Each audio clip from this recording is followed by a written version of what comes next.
తెలంగాణ ప్రభుత్వం ఇటీవల గద్దర్ అవార్డులను ప్రకటించింది. 14 ఏళ్ల తర్వాత సినీ రంగానికి గౌరవం దక్కుతుంది.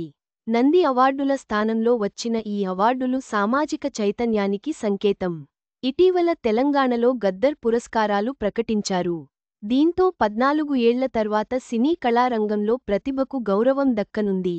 గతంలో నంది అవార్డుల స్థానంలో గద్దర్ అవార్డును ప్రవేశపెట్టారు. దీనికి అనుగుణంగానే జ్యూరీ చైర్పర్సన్ జయసుధ ఆధ్వర్యంలో ఎంపిక జరిగింది. వీటిని Telangana film development corporation chairman, ప్రముఖ నిర్మాత దిల్ రాజుతో కలిసి అవార్డుల జాబితాను మొన్న ప్రకటించారు. 2014 నుంచి 2023 వరకు ఒక్కో సంవత్సరానికి గాను ఉత్తమ చలన చిత్రానికి గద్దర్ అవార్డును ప్రకటించారు. సినీ కళారంగంలో వివక్షకు తావులేకుండా అందరికీ సమాన అవకాశాలు కల్పించడమే గద్దర్కు అందించే ఘనమైన నివాళి. ఆయన పేరుతో ఇచ్చే పురస్కారాలకు గొప్ప గౌరవం. తెలంగాణ వచ్చిన తర్వాత అసలు సినీ కళారంగంలో అవార్డుల ఊసే లేకుండా అయిపోయింది. మళ్లీ నంది అవార్డును పునరుద్ధరించాలని పలువురు సినీ ప్రముఖులు కోరారు. దీంతో ప్రభుత్వం స్పందించి సినీ కళారంగానికి ఇచ్చే నంది అవార్డుల స్థానంలో దివంగత విప్లవ గాయకుడు గద్దర్ అవార్డును ప్రవేశపెట్టారు. గద్దర్ దళిత జాతిలో పుట్టి సామాజిక అసమానతలపై తన గళం, కలంతో సాంస్కృతిక చైతన్యమిచ్చాడు.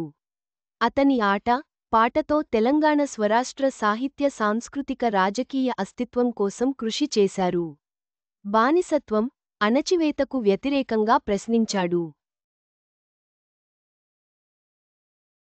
కానీ ఈ ఆధిపత్య కుల, మతతత్వ పెట్టుబడిదారీ రాజకీయ నాయకుల చేతుల్లోనే గద్దర్ సిద్ధాంతం ఓడిపోయింది. ఎందుకంటే దేశంలో ప్రతిష్ఠాత్మకమైన అవార్డులుగా పరిగణించే పద్మ అవార్డులలో అతనికి గుర్తింపునివ్వకపోవడమే దీనికి నిదర్శనం. తెలంగాణ ప్రభుత్వం గద్దర్కు పద్మ అవార్డుకు సిఫార్సు చేసినప్పటికీ, ఆయనకు నక్సలైట్ భావజాలం ఉందనే పేరుతో ఆయనను పక్కన పెట్టారు. పైగా ఓ నాయకుడు తనకు ఎందుకు ఇవ్వాలనే ప్రశ్న కూడా లేవనెత్తారు. గద్దర్కు పురస్కారం రాకపోవచ్చు కానీ ఈ రోజు గద్దరే పురస్కారం కావడం గొప్ప విషయానికి.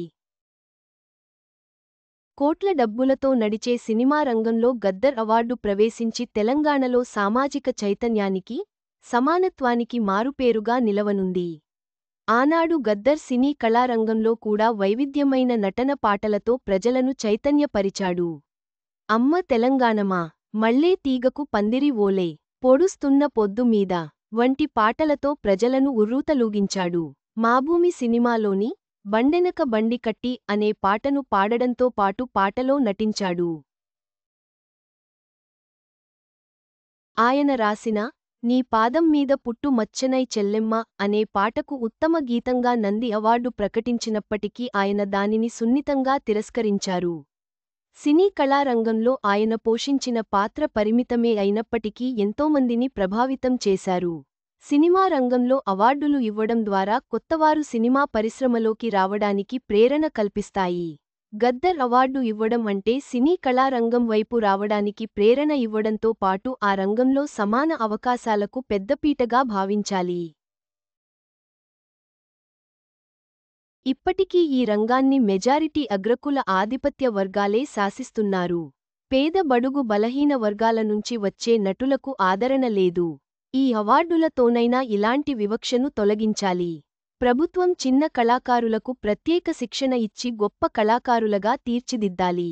మెజారిటీ ప్రజలుగా ఉన్న బీసీ, ఎస్సీ, ఎస్టీ వర్గాలు సినిమా రంగంలో రాణించడం అంతంత మాత్రమే.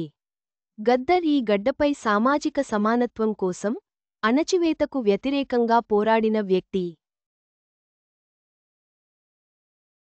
మరి ఇప్పుడు గద్దర్ అవార్డు ఎంపికలో కూడా ఆయన సైద్ధాంతిక ఆలోచన, స్ఫూర్తిని కొనసాగించాలి. చిన్న సినిమాలకు అవార్డు రూపంలో ప్రోత్సాహం అందించాలి. ప్రస్తుతం యూట్యూబ్ జానపద పాటలు, షార్ట్ ఫిలిమ్స్, వెబ్ సిరీస్కు ఆదరణ పెరుగుతుంది. కావున వీరికి కూడా ఈ అవార్డును వర్తింపజేయాలి. అప్పుడు చిన్న కళాకారులను ప్రోత్సహించినట్లు అవుతుంది. సినీ కళారంగంలో వివక్షకు తావులేకుండా అందరికీ సమాన అవకాశాలు కల్పించడమే మనం గద్దర్కు అందించే ఘనమైన నివాళి. ఆయన పేరుతో ఇచ్చే పురస్కారాలకు గొప్ప గౌరవం. గద్దర్ పేరుతో ప్రవేశపెట్టిన ఈ అవార్డులు తెలంగాణ సినీ రంగానికి మాత్రమే కాదు, సామాజిక చైతన్యానికి కూడా ఒక గొప్ప నివాళి. ఆయన ఆశయాలను ఈ అవార్డులు నిజంగా ప్రతిబింబిస్తాయని ఆశిద్దాం.